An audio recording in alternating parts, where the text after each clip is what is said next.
After everything that's happened to Batgirl recently, she's decided to travel the world and get a little training of her own.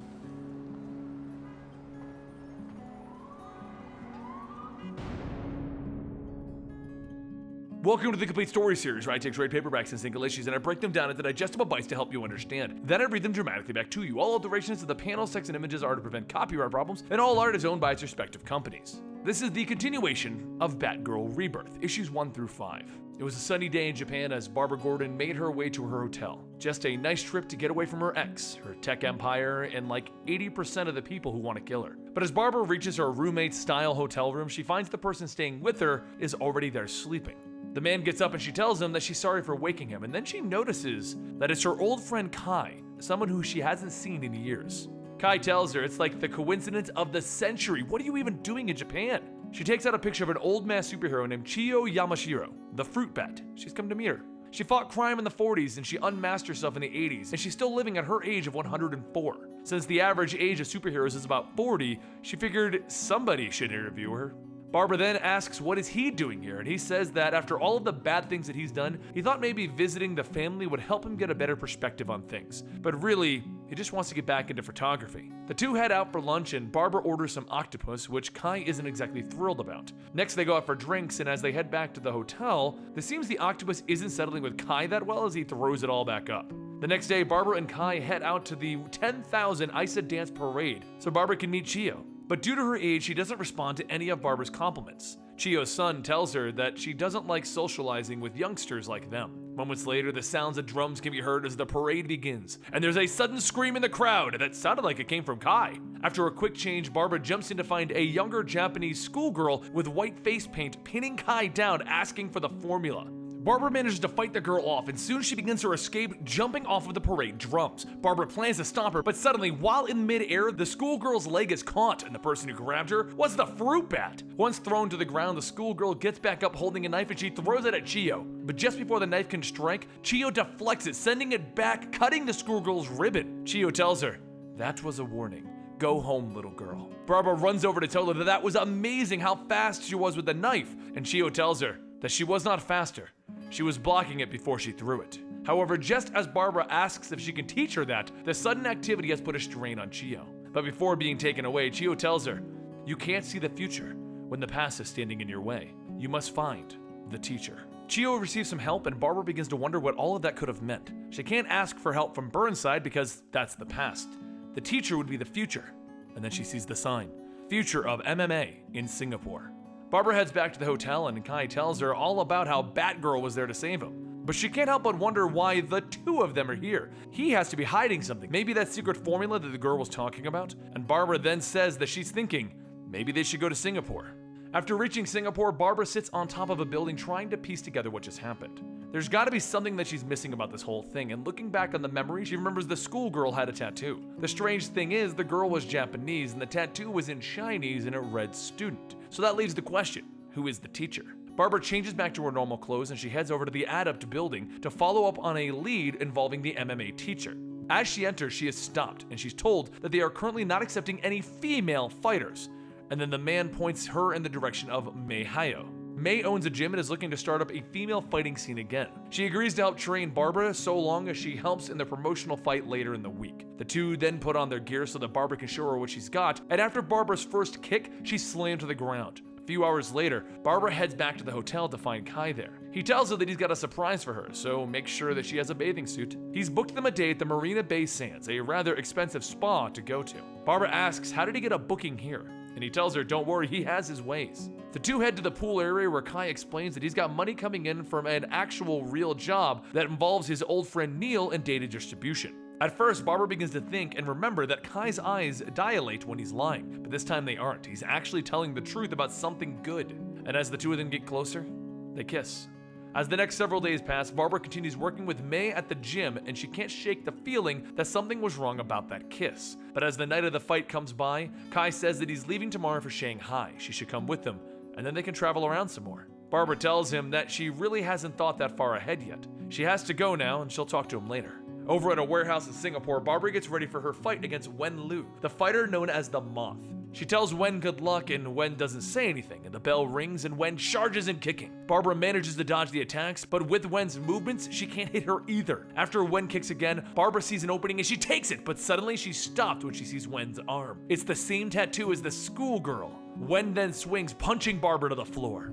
A little while later, Barbara wakes up as May walks her out and asks, "Where did Wen go?" May says that after she knocked her out, she hopped in a car and left for the airport. She goes on stating that maybe it's because she's deaf that it gave her a slight edge because she didn't have as many distractions. Barbara thinks about it and then realizes that's why the girl didn't respond to her before the fight. Maybe she's like Chio, just ignoring everything around them and keeping their minds empty. Once she gets away from the crowds, Barbara begins to think about the fight as she tries to analyze it, but all she can do is see that tattoo, and then she realizes Kai could be in trouble again. She rushes back to the hotel to somebody already there going through Kai's things. The woman begins to attack Barbara, but Barbara already knows who she is, and she won't fall for the same trick twice. Wen swings, and Barbara catches the punch, countering it with one of her own, knocking Wen out of the building. Barbara tries to grasp everything that's going on, but then finds a little spy camera. That's why Wen was there. And after changing back into her normal clothes, Barbara lets Kai out of the locked bathroom and directly asks him, "What are you not telling me?" Kai looks at her, telling her that there's nothing going on and she needs to leave it at that.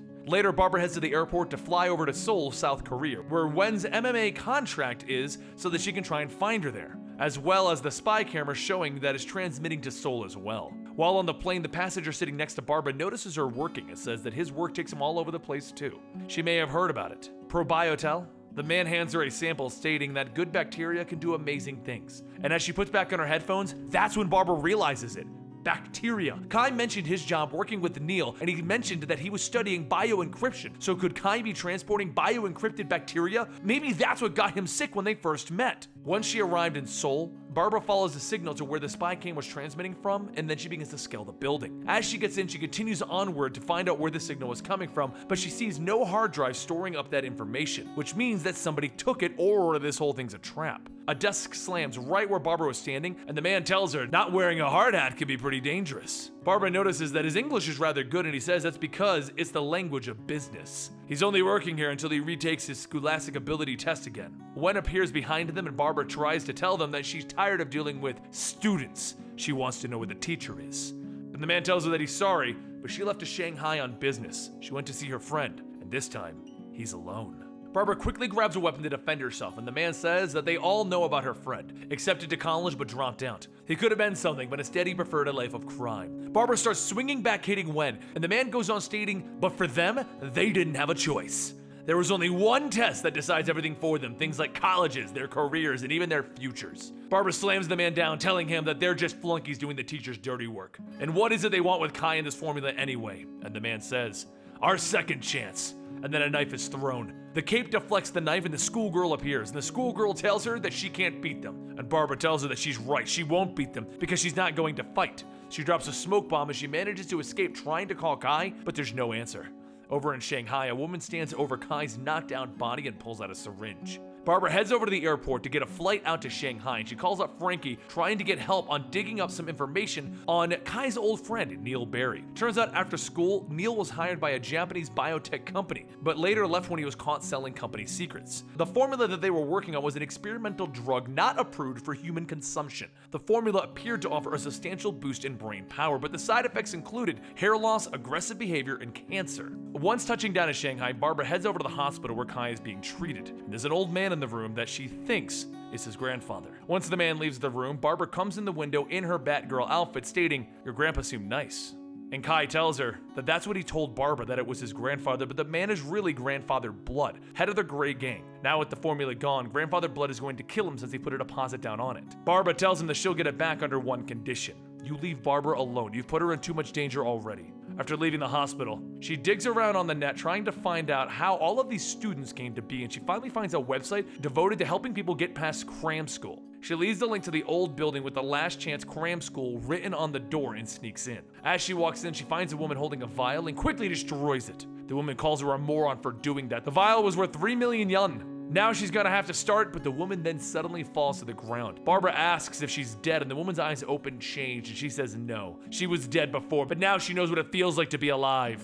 The teacher quickly grabs a hold of the formula documents and says that she can never have it and jumps out the window. Barbara chases after her, grappling to the next building where the teacher entered, and as she enters into it, she finds a trail of hair, remembering that one of the side effects was hair loss from that formula. Barbara makes her way into the next room and the teacher cracks her across the face with a staff. But before opening her eyes, Barbara hears a voice and sees Fruit Bat.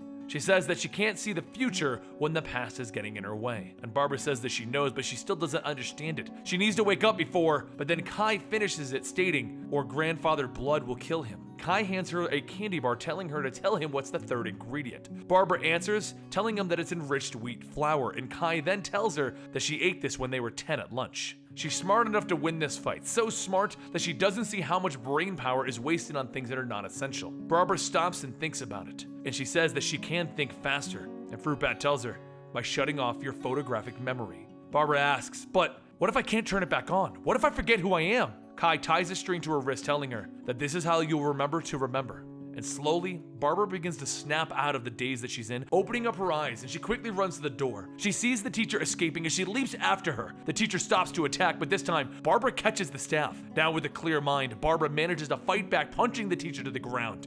A little while later, she drops the teacher off at Grandfather Blood's hideout, stating that she wasn't able to recover the formula for them, but as they can see, this is the result of that formula. Grandfather Blood tells her to consider Kai's debt forgiven, and as she leaves, she tells the police outside that they're all in there. Barbara then heads over to bring all of the students to see Chio and tells them that they're not bad kids, they just had a bad teacher, so they can meet their new teacher.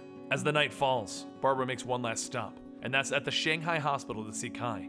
She tells Kai to make sure that he never returns to China, and before leaving, he asks if she can do him one last favor. Tell Barbara that he's sorry. She says that she can do. And with that, Batgirl leaves. The next morning, Barbara sits watching the sun rise, trying to figure out what she's going to do about her memory. Maybe she can just wait until she's back in Burnside? And then the phone beeps and Barbara answers it stating, "Nuh-uh, really? I'm on my way." And that is where we leave the first arc of Batgirl. Burnside was a great storyline. I personally really did enjoy it, but I kind of like this whole Batgirl traveling the world thing. Now, if you're wondering where this takes place with Batgirl and the Birds of Prey, this is taking place before it. This is what she was doing before she came back and made the Birds of Prey. So I hope you guys enjoy this. Don't forget to subscribe to the channel for more dramatically read comic books, and I'll see you next time right here at Comicstorian.